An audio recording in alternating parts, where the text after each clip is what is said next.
تو اس میں جو حصے دار بن کے قربانی کرتے ہیں ان کے لیے سب سے پہلی شرط ہے وہ سارے کے سارے صحیح العقیدہ کٹر قسم کے سنی مسلمان ہونے چاہیے، اور دوسرا یہ کہ وہ سارے کے سارے جو ہیں وہ اللہ کی رضا کے لیے قربانی کرنے کے ارادے سے قربانی دے رہے ہوں، نہ کہ ان میں سے کسی کے ایک کا گوشت حاصل کرنے کا ارادہ ہو۔ تو یہ بات جو ہے آپ کی خدمت میں گزارش ہے، اس کو عام کریں، یہ بہت ضروری بات ہے، یہ لوگوں تک پہنچانی چاہیے۔ بہت سے ہمارے لوگ سستی کر کے اس بات کی پرواہ نہ کر کے اپنی قربانیوں کو ضائع کرتے ہیں۔ اللہ تعالیٰ ہمیں سمجھنے کی توفیق عطا فرمائے۔ جی حضور قبلہ، ہمارے پاس ابھی 2 سوال باقی ہیں آج کے۔ اگر آپ کوشش کریں کیمرے کو آپ ہاتھ لگائیں، ہو سکتا ہے آپ کی پکچر آ جائے، تو اس سے جو ہے ہمارے ناظرین اور سامعین دیکھ بھی سکتے ہیں، آپ کی زیارت بھی کر سکتے ہیں، کیونکہ سرکار دو عالم صلی اللہ علیہ وسلم نے ارشاد فرمایا تھا کہ جو ہماری امت کے علماء ہیں ان کی زیارت کرنا بھی ایسے ہی ہے جیسے کہ بنی اسرائیل کے انبیاء علیہ السلام کی زیارت کرنا۔ تو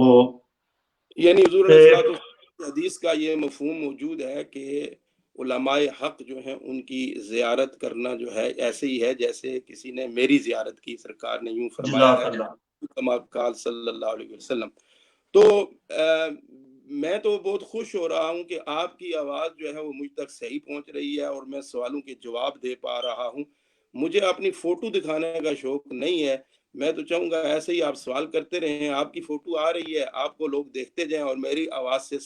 یعنی لوگوں تو کو مسئلے معلوم ہوتے رہیں، یہ میرے لیے زیادہ خوشی کا باعث ہے۔ جی فوٹو ہمارے پاس ابھی تقریباً 15 منٹ ہیں، تو جی انشاءاللہ امید ہے کہ جو ہمارے پاس ضروری 2 مسائل آئے ہیں، ایک 2 سوال ہے عمران خان ڈڈلی سے کر رہے ہیں کہ جی کیا مسلمان جو ہیں وہ دوسرے مسلمان سے کتنے دن ناراض رہ سکتے ہیں، لیکن اس کے ساتھ یہ بھی آپ نے بتانا ہوگا کہ اگر بندہ ہے تو راضی ہے لیکن ان سے بات چیت کرے گا تو اس کی فیملی میں، اس کے خاندان میں کوئی زیادہ پرابلم آ سکتی ہے، تو کیا ہے تو راضی ہے لیکن آنا جانا نہیں کرتے اس لیے کہ آنے جانے کی وجہ سے ان میں جو آپس میں اختلاف ہوتے ہیں اس کی وجہ سے ان کے گھر برباد ہونے کا بھی اندیشہ ہوتا ہے۔ یہ بات اہم ہے کہ مسلمان کا مسلمان کے ساتھ قطع تعلق کرنا یہ درست نہیں ہے، یعنی کسی اپنی ذاتی رنجش کی وجہ سے کسی مسلمان کو مسلمان سے تعلق توڑ لینا، اس کی اجازت اسلام نہیں دیتا ہے۔ اگر کوئی رنجش ہو بھی جائے تو اس میں حکم ہے کہ وہ زیادہ سے زیادہ 3 دن تک رکھے، اس سے پہلے پہلے اس کو جو ہے وہ ختم کر دے۔ حدیث پاک کا مفہوم ہے کہ جو شخص کسی مسلمان بھائی کے ساتھ اپنا تعلق کسی اپنی ذاتی رنجش کی وجہ سے توڑتا ہے تو 3 دن سے پہلے پہلے وہ اس کو ختم کرے، اور اگر وہ ختم نہیں کرتا، اس کو جاری رکھتا ہے، تو وہ دونوں آدمی جب اللہ کی بارگاہ میں ان کا نامہ اعمال پیش ہوتا ہے تو اللہ رب العزت ان کے نامہ اعمال کی طرف نگاہ رحمت نہیں فرماتا، فرشتوں کہتا ہے ان کو ہٹا دو، ان کو اپنے حال پہ چھوڑ دو جب تک یہ درست نہیں ہو جاتے۔ تو اس طرح حدیث کا مفہوم آپ کی خدمت میں عرض کر رہا ہوں۔ تو کسی کے ساتھ بھی کسی ذاتی رنجش کی وجہ سے تعلق نہیں توڑنا چاہیے، اور اگر کہیں اس طرح کی صورتحال پیدا بھی ہو جائے تو اس کو طول نہیں دینا چاہیے، جلدی سے اس کو ختم کرنے کی کوشش کرنی چاہیے۔ اور اگر ان دونوں کے درمیان مثلا خود ختم کرنے کی وہ نہیں جرت کر رہے تو ہم مسلمانوں کو یہ حکم ہے وَأَصْلِحُوا بَيْنَ أَخَوَيْكُمْ کہ اپنے بھائیوں کے درمیان جو ہے وہ صلح کرواؤ، اور صلح کروانے کی بھی بہت بڑی فضیلت ہے اور بہت بڑا ثواب ہے۔ تو یہ تو نفس مسئلہ آپ کی خدمت میں پیش کر دیا کہ یہ ذاتی رنجش کی بنا پر ہے، اور اگر کسی دینی معاملہ کی وجہ سے، کوئی شرعی پرابلم کی وجہ سے کوئی کسی کو چھوڑتا ہے، اس سے تعلق توڑتا ہے، جس طرح میں عرض کر رہا تھا کوئی عقیدے کی خرابی ہے اور وہ بندہ بد عقیدہ ہے، اس کا رشتہ دار ہے، قریبی ہے، پڑوسی ہے، جیسا بھی ہے، اور وہ عقائد اس کے درست نہیں ہے، تو اب تو اس کے ساتھ تعلق رکھنا منع ہے، یعنی بد عقیدہ لوگوں کے ساتھ، بد مذہب لوگوں کے ساتھ یعنی تعلق رکھنا جو ہے وہ اسلام نے منع کیا۔ حدیث پاک کا مفہوم ہے کہ یہ اہل بدعت جو ہیں، بد مذہب لوگ جو ہیں، ان کا کوئی بندہ مر جائے تو ان کے جنازے میں شریک نہ ہو، ان کے ساتھ بیٹھ کے کھانا نہ کھاؤ، ان کا کوئی بیمار ہو تو تیمارداری نہ کرو، ان کو جو ہے وہ سلام نہ کرو، تو ان کے ساتھ تو تعلق نہ رکھنے کا حکم دیا گیا ہے۔ تو اگر کوئی بد عقیدگی کی وجہ سے، کسی کے عقائد خراب ہونے کی وجہ سے اس سے ناراض ہوتا ہے، اس سے دور ہوتا ہے، یہ تو اسلام کا حکم ہے اور اس میں اس کو ثواب ملے گا، اس لیے کہ وہ اس کو اللہ اور اس کے رسول کی وجہ سے چھوڑ رہا ہے۔ اور حکم بھی یہی ہے، الحب فی اللہ والبغض فی اللہ، کہ کسی کے ساتھ محبت کرو تو وہ بھی اللہ کے لیے، اور کسی کے ساتھ دشمنی رکھو تو وہ بھی اللہ کے لیے۔ اب دوسری بات آپ نے کہی کہ بعض اوقات ایسا ہوتا ہے کہ بندہ کسی رشتہ دار کے ساتھ ناراض نہیں ہوتا ہے، پڑوسی یا کسی تعلق والے کے ساتھ، لیکن وہ اس کے گھر نہیں جاتا ہے یا اس کے ساتھ قرب نہیں رکھتا اتنا، تو کیا یہ درست ہے؟ تو یاد رکھیے، مسلمان کا دوسرے مسلمان کے بارے میں دل کے اندر کینہ رکھنا، بغض رکھنا، یہ منع ہے۔ اور اگر وہ اس کے ساتھ قریب نہیں ہوتا ہے، اس کے ساتھ میل ملاقات میں تھوڑا سا فاصلہ رکھتا ہے، اور اس کے دل میں اس کے بارے میں کوئی بغض یا کینہ وغیرہ، حسد، اس طرح کی کوئی بیماری نہیں ہے،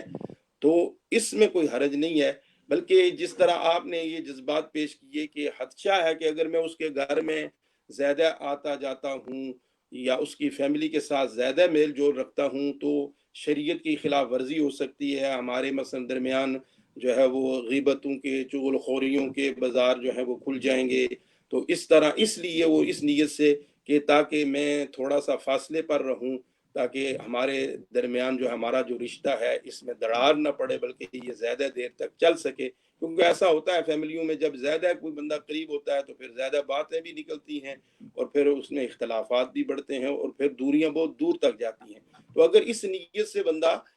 فاصلے پر رہتا ہے تو اس میں تو کوئی حرج نہیں ہے، یہ اس کی اچھی نیت ہے۔ لیکن اس کے ساتھ دشمنی کرنا، اس کے ساتھ دل کے اندر بغض رکھنا، کینہ رکھنا، اور یہ ناراضگی دشمنی بنا کر دور ہونا، یہ منع ہے، اور یہ بھی ذاتی ہو تو پھر منع ہے۔ جزاک اللہ، ماشاءاللہ۔ امید ہے کہ بھائی عمران خان صاحب کا یہ جو سوال انہوں نے پوچھا تھا، بڑے ہی احسن اور بہترین انداز میں انہیں جواب مل گیا ہے کہ اگر بندے کو یہ پتا ہو کہ اس کے ملنے سے میرا یا اس کا گھر برباد ہوگا، تو اس وجہ سے اگر دل میں کوئی کینہ یا دل میں کوئی عناد، دشمنی نہیں ہے، تو اس طرح دور رہنے میں کوئی حرج نہیں ہے، بلکہ دور رہا جائے تاکہ ان لوگوں کے گھر آباد رہیں۔ تو ہمارا یہ جو انشاءاللہ امید ہے کہ آخری مسئلہ ہو، آخری سوال ہوگا۔ ہمارے بہت سے ساتھی آپ کو سلام بھی پیش کر رہے ہیں اور دعا کا بھی عرض کر رہے ہیں۔ جناب عبدالحسیب اتاری صاحب ہیں، محمد ظہیر صاحب ہیں، بے شمار لوگ باقی بھی ہیں، نام لینا تو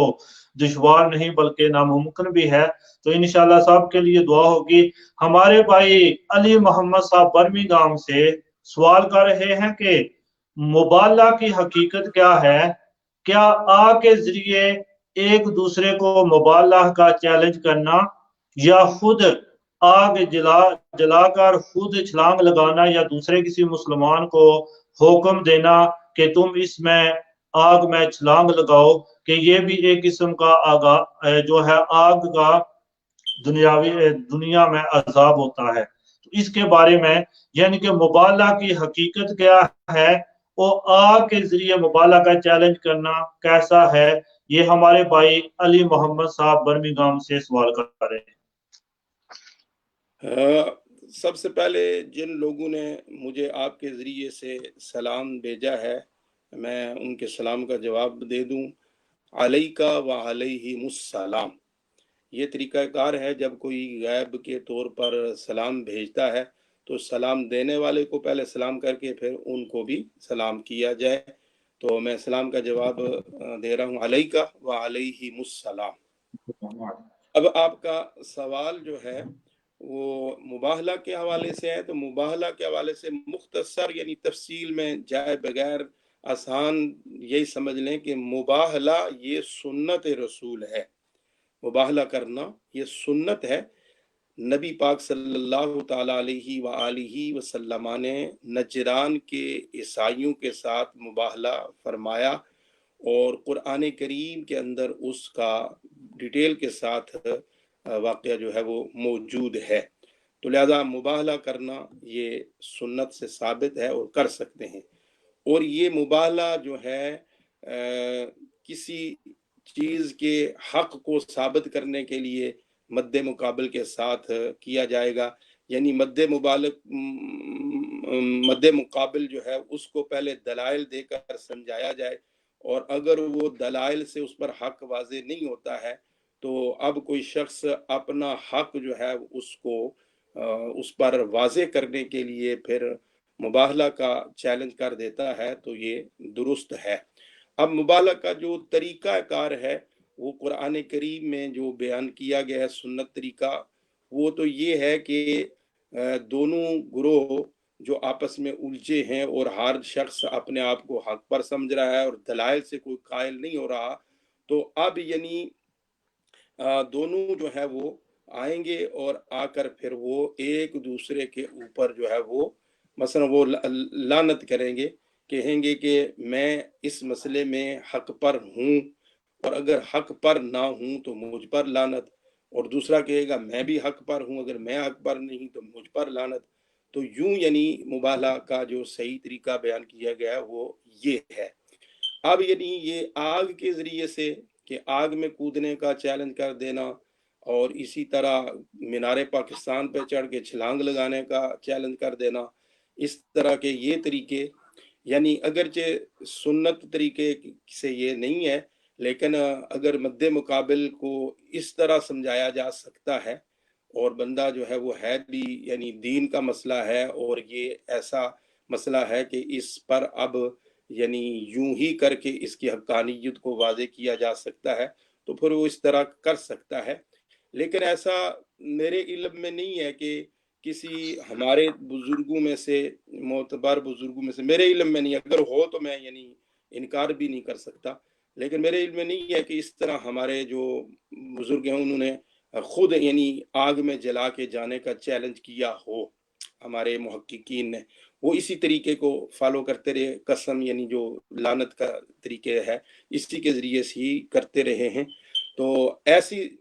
بات موجود ہے کہ کافروں نے آگ جلا کر جو ہے اہل حق کو آگ میں پھینکا اور پھر ان کو آگ نے نہیں چلایا، جس طرح کہ قرآن کریم میں حضرت ابراہیم علیہ السلام کا واقعہ موجود ہے، اور اسی طرح حضور علیہ السلام کے ایک صحابی، ان کا نام اس وقت میرے ذہن میں نہیں آ رہا ہے، ان کا بھی ہے، ان کو بھی آگ میں ڈالا گیا اور پھر آگ جو ہے وہ نے جو ہے ان پر اثر نہیں کیا۔ ختم نبوت کے حوالے سے اسود عنسی نے غالباً ان کو جو ہے وہ آگ جلا کر جو ہے ان کو پھینکنے کے لیے کہا، تو انہوں نے دیکھا کہ اس نے آگ جلائی، انہوں نے پوچھا کہ کیا کرنے لگے ہو اس میں؟ انہوں نے کہا کہ آپ کو اس میں ڈالنا ہے۔ غالباً ان کا نام مسلم خولانی ہے یا کوئی اور، اگر میرے ذہن میں نہیں صحیح آ رہا ہے، تو اس طرح صحابی رسول ہے، یا انہوں نے غالباً صحابی بھی نہیں ہے، تابعی ہیں۔ تو انہوں نے جب کہا کہ آپ کو اس آگ میں ڈالنا ہے، کہ آپ اسود انسی نے کہا کہ آپ میری نبوت کے قائل نہیں ہیں، تو آپ نے فرمایا تمہیں ڈالنے کی ضرورت نہیں ہے، میں خود ہی چلا جاتا ہوں، اور خود ہی وہ آگ میں چلے گئے اور آگ کے اندر سے گزر کر پھر ٹر کر پھر واپس آ گئے۔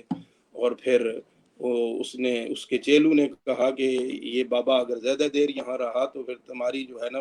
یہ ساری سرداری اور تمہاری نبوت کا جو ہے وہ بھانڈا جو ہے وہ پھوٹ جائے گا، اس لیے اس سے جان چھڑاؤ۔ پھر ان کو وہاں سے نکالا، پھر وہ مدینہ شریف آئے، پھر سیدنا صدیق اکبر، حضرت عمر فاروق رضی اللہ تعالیٰ عنہ نے شایان شان طریقے سے ان کا استقبال کیا ہوگا۔ واقعہ لمبا موجود ہے، اگر کوئی اس کو سننا چاہے تو یوٹیوب پہ جا کے امیر المجاہدین حضرت علامہ مولانا خادم حسین رضوی صاحب نے اس کو تفصیل سے بیان کیا، وہ سن سکتا ہے۔ تو اس طرح یعنی مبالغے کا جو صحیح طریقہ ہے وہ تو وہی ہے کہ وہ جو قرآن کریم میں بیان کیا گیا ہے۔ تو اس طرح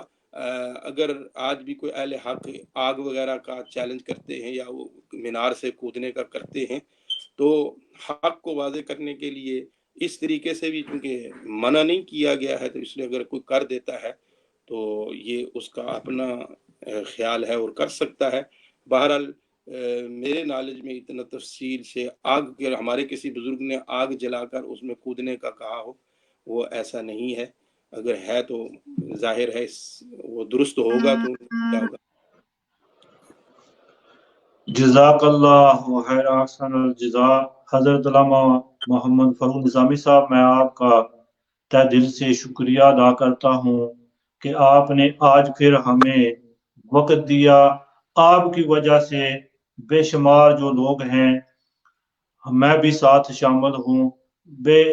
جو ہے ہماری بہتر سے بہتر دین کے بارے میں رہنمائی ہو رہی ہے۔ اللہ تبارک و تعالی آپ کے بھی علم میں، عمل میں مزید برکتیں، رحمتیں، وسعتیں فرمائے۔ الحمدللہ، جیسا کہ ابھی بھائی مقصود حسین صاحب، بھائی ساجد محمود صاحب، بے شمار دوست احباب بعد میں تشریف لائے، تو میں عرض کیے دیتا ہوں کہ آج کا یہ جو پروگرام تھا پیغام اسلام، اس کا جو سٹارٹ تھا وہ یہ تھا کہ قربانی کن لوگوں پر واجب ہوتی ہے، قربانی کی واجب ہونے کی شرائط کیا ہے۔ تو آپ جو ابھی حضرات تشریف لا رہے ہیں، یہ ضرور پروگرام سارے کا سارا سماعت کریں۔ بے شمار اس میں بھی مسائل جو ہیں وہ پیش کیے گئے تھے حضرت علامہ مولانا محمد فروغ نظامی صاحب کی طرف سے، کہ کیا قربانی کا گوشت جو ہے وہ محرم الحرام سے پہلے پہلے ختم کرنا چاہیے، اور کیا جو قربانی کی شرائط ہیں اس میں جو آپ نے باتیں بتائی ہیں، تو انشاءاللہ ان سے ہم سب کے جو ہیں قلوب و اذہان انشاءاللہ وہ روشن و منور ہو جائیں گے۔ تو میں آخری بات کر کے ختم کرتا ہوں کہ حضرت علامہ صاحب میرے لیے اور تمام ناظرین کے لیے، تمام سامعین کے لیے آپ خصوصی دعا فرما دیں، پھر انشاءاللہ اجازت چاہتے ہیں۔ آمین۔ الحمدللہ رب العالمین، الصلاۃ والسلام علی سید الانبیاء والمرسلین وعلی آلہ وصحبہ اجمعین۔ اللہ اپنے محبوب کے صدقہ سے ہم نے یہ جو کوشش کی ہے اس کو اپنی پاک بارگاہ میں قبول فرما۔ یا اللہ اخلاص کے ساتھ ہمیں اپنے دین کا پیغام، اپنے محبوب کے لائے ہوئے سچے دین کا پیغام عوام تک، دنیا تک پہنچانے کی توفیق نصیب فرما۔ ہمارے لیے اس کے پہنچانے میں جو رکاوٹیں بن رہی ہیں، مالک و مولا اپنی قدرت کاملہ سے دور فرما، اور ہمارے دل میں اخلاص پیدا فرما، اور ہمیں حق کی سمجھ اور حق کو پہنچانے کی توفیق نصیب فرما۔ باطل کو سمجھ کر باطل سے خود بچنے اور دوسروں کو بچانے کی توفیق نصیب فرما۔ مالک جتنے بھی ہمارے ناظرین ہیں، سامعین ہیں، سامعات ہیں، یا اللہ ہماری مائیں بہنیں، ہمارے بھائی جنہوں نے بھی یہ پروگرام خود سنا ہے، یا اللہ ان کو اور ہم نے جو بیان کیا ہمیں اس پر عمل کرنے کی توفیق عطا فرما، اور اس آمین۔ کو دوسروں تک زیادہ سے زیادہ پہنچانے کی توفیق نصیب فرما۔ یا اللہ ہمارے بیان کرنے میں، ہمارے اس پیغام کو پہنچانے میں اگر ہم سے کوئی غلطی ہوئی، اے اللہ تو معاف فرما، اور اسے ہمیں دوبارہ